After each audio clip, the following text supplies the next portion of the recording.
Pepsi की star आ रहा है।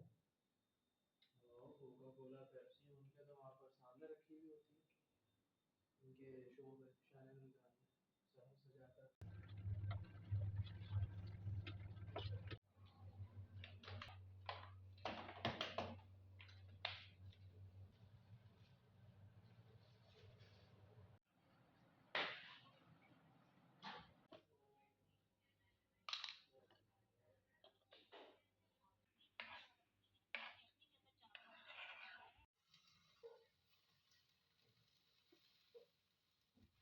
बिस्मिल्लाहिर्रहमानिर्रहीम अस्तग़फिरुल्लाह रब्बी मिन कुल्लि ज़ंबि व अतूबु इलैहि। आप भी ये दुआ ज़रूर पढ़ें क्योंकि अभी सेकंड अशरा चल रहा है, ऑलमोस्ट ख़त्म ही हो रहा है। जितनी मग़फ़िरत मांग सकते हैं अल्लाह ताला से मांगें। मेरे डियर व्यूवर्स का बहुत शुक्रिया जो मेरी वीडियोस को देख रहे हैं और पसंद कर रहे हैं। आपको अल्लाह ताला खुश व खुर्रम और शाद व आबाद रखे। इसी तरह मेरे चैनल के साथ जुड़े रहें।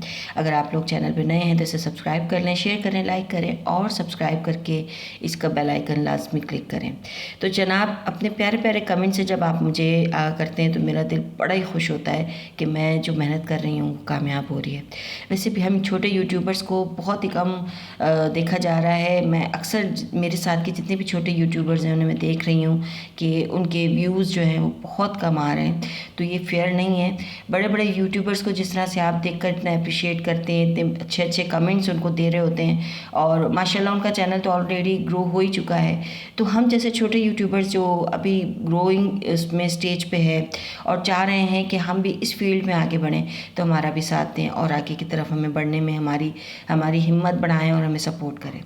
तो जनाब, आज का ब्लॉग जो है ना वो ज़बरदस्त सा इसलिए है क्योंकि आज मैं आपसे सिर्फ डायरेक्ट इफ्तार की मेन्यू की रेसिपीज़ शेयर नहीं कर रही, बल्कि मैं पूरे दिन की वो एक्टिविटी जो कि इफ्तार से पहले चल रही होती हैं वो भी शेयर कर रही हूँ। मैं क्योंकि फजर की नमाज़ पढ़ने के बाद जो है वो सो जाती हूँ बच्चे को स्कूल भेजने के बाद। तो 12:30 साढ़े 12 होते हैं जब मैं उठती हूँ। तो फिर किचन और घर ये सब मेरे जो है ना 4 से 5 घंटे जो होते हैं इफ्तार तक के, ये सारा वक्त पूरा टाइम काम पे गुजरता है। तो आज जो काम का दिन था वो लॉन्ड्री का था और लॉन्ड्री मैंने उठते ही मशीन लगा ली थी और बर्तन ये मैंने सारे सहरी में धो के रखे थे तो ड्राई हो गए थे, उनको मैंने अपनी अपनी जगह पे रखा। अच्छा, आज ना एक बड़ी ज़बरदस्ती मेन्यू में जो है वो एक डिश बन रही थी, वो थी जनाब चिकन शवारमा। तो चिकन शवारमा के लिए मैं ऑथेंटिक होममेड जो पिकल होता है, जो अचार होता है ना जो उसमें शवारमा के लिए लाजमी बनता है, वो विनेगर और पानी वाला, तो वो मैं बना रही थी। उसके लिए ना मैंने 1 कप पानी लिया था और उसके अंदर तकरीबन हाफ़ कप जो है वो मैंने सिरका डाला था वाइट विनेगर। तो आपने भी हाफ़ कप, अगर आप ज़्यादा खट्टा चाह रहे हैं तो आपको 1 कप पानी और 1 कप सिरका डालना होगा, लेकिन मैंने थोड़ा खट्टा रखा था। ठीक है, उसके अंदर ना मैंने कुटे हुए थोड़े से साबुत धनिया, कुटी हुई लाल मिर्च और नमक, ये 3 इंग्रेडिएंट इसके अंदर बस डलते हैं, वो मैंने इसके अंदर डाला। अच्छा, अब वो पानी मैंने उबाल के साइड पे रख लिया था और अब सब्ज़ी काटने की, मतलब जो जो वेजिटेबल आपको अचार में चाहिए, पिकल बनाना है जिससे, वो आपने काटना है।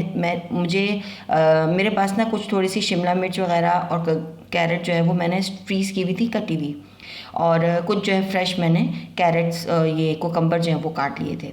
तो यही नॉर्मली ज़्यादातर जाते हैं पिकल में। इस तरह की वेजिटेबल होते हैं, कैरेट होती है, खीरा होता है, बहुत सारे लोग तो फूल गोभी वगैरह और इस तरह के शलजम, इस तरह की वेजिटेबल भी पसंद करते हैं इस तरह के पिकल में। तो ये आपके ऊपर है कि आप कितनी और कैसी सब्ज़ी डालना चाहते हैं, लेकिन ऐसी सब्ज़ी डालें जो कि आसानी से ना जो आप मटेरियल, पानी का मटेरियल डालेंगे वो सोक कर लें। तो ये सारे मटेरियल में इसमें मैंने थोड़ी सी ना हरी मिर्चें भी डाल दी थी, साबुत ही डाल दी थी कि जब यूज़ करें तो उसे काट के इस्तेमाल कर लें, बड़े मज़ेदार खट्टा खट्टा फ्लेवर आएगा आपका हरी मिर्चों का। तो ये जनाब अचार के अंदर मैंने डाल दिया था वो पानी और इसको मैंने अच्छे से टैप किया, थोड़ा दब किया, पानी इसके ऊपर आ गया। तो मैंने इसको ना कवर करके तकरीबन 2 से 3 घंटे के लिए रख दिया था। तो सबसे पहला जो मेन्यू का काम था ना वो आज मेरा यही था।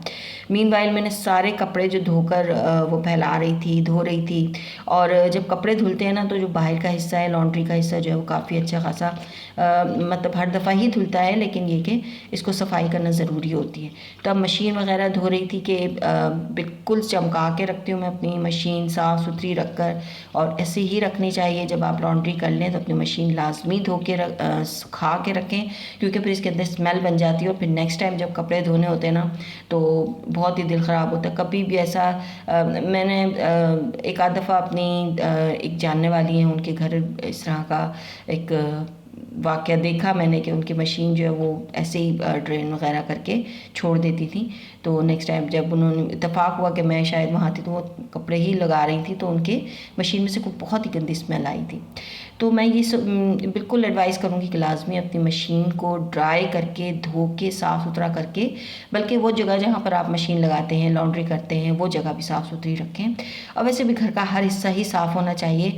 अगर आप चाहते हैं कि आपके घर में रहमत हो, बरकत हो, अल्लाह ताला के घर में रिस्क की फरवानी करे और आपके घर में रिश्ते मजबूत हों, खुशहाली हो, तो आपका घर साफ़ सुथरा होना चाहिए। ये एक मेन की है आपके घर की खुशियों की।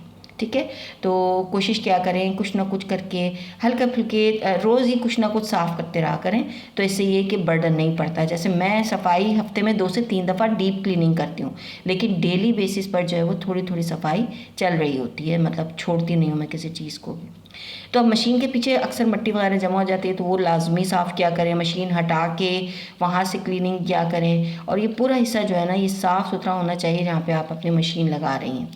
तो यहाँ पर मशीन में से जो थोड़ा बहुत जो गंदा पानी निकला था वो साफ़ कर रही थी और उसको मैं अच्छे से धोकर, तो यहाँ से हिस्सा पूरा क्लीन किया।